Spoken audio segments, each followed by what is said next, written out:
ऊसामध्ये बी ॲव्हरेज कमी झालंय. बरेच जणांना फळबागांकडे वळताय, पण फळबागांकडे वळण्यापूर्वी पिकं बदलून चालणार नाही. तुमची मानसिकता पण बदलायला पाहिजे की बाबा रे 1 एकर लावण्याच्या ऐवजी मी 10 गुंठे लावेल, पण ते 10 गुंठ्याला मी काय करेल, मी बागायतीसारखं करेल. बागायती म्हणजे वर्षभर त्याच्यामध्ये टाकून द्यायची तयारी पाहिजे. म्हणजे तुम्ही जर मोटरसायकल घेतली त्याच्यावर 2च माणसं बसतील, कार घेतली तर 4 माणसं बसतील, फक्त कारला पैसे जास्त लागतील.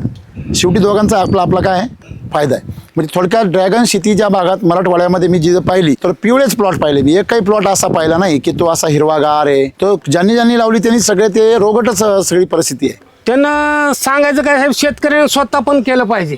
लक्ष दिलं पाहिजे. मी ड्रॅगन लावले म्हणून तर तुमच्या घरी झोपत आहोत चुकीचं आहे. किंवा एखाद्या भिंतीवर घोड्याचं चित्र लावणं किंवा सूर्योदयाचं चित्र लावून जमणार नाही. मग तुम्हाला 7ला तर फवारणी घ्यायची तर घ्यायचीच. सूर्याखालीच यावं लागेल तुम्हाला 10 दिवसाला फवारणी घ्यायची तर घ्यायचीच आहे. म्हणजे जे काम जिथं गरजेचं आहे ते केलं पाहिजे. दुसरी गोष्ट, आता तुम्ही ज्या पद्धतीने एसटी मध्ये केलं म्हणून तुम्ही सक्सेस झाला. एखाद्याने केमिकलवर केलं, जैविकवर केलं, ऑर्गॅनिकवर केलं तर ते फेल होतात. त्यांच्यासाठी काय सांगाल? सर केमिकल लॉंग लाईफ नाहीये, तात्पुरतच आहे ते. पण ते तर जवळ 20 वर्ष शेती करतात केमिकलवर.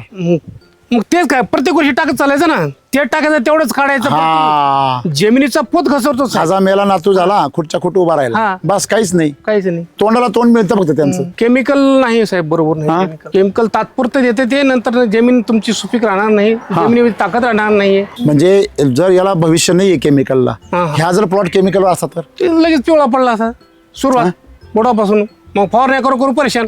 बरोबर आहे.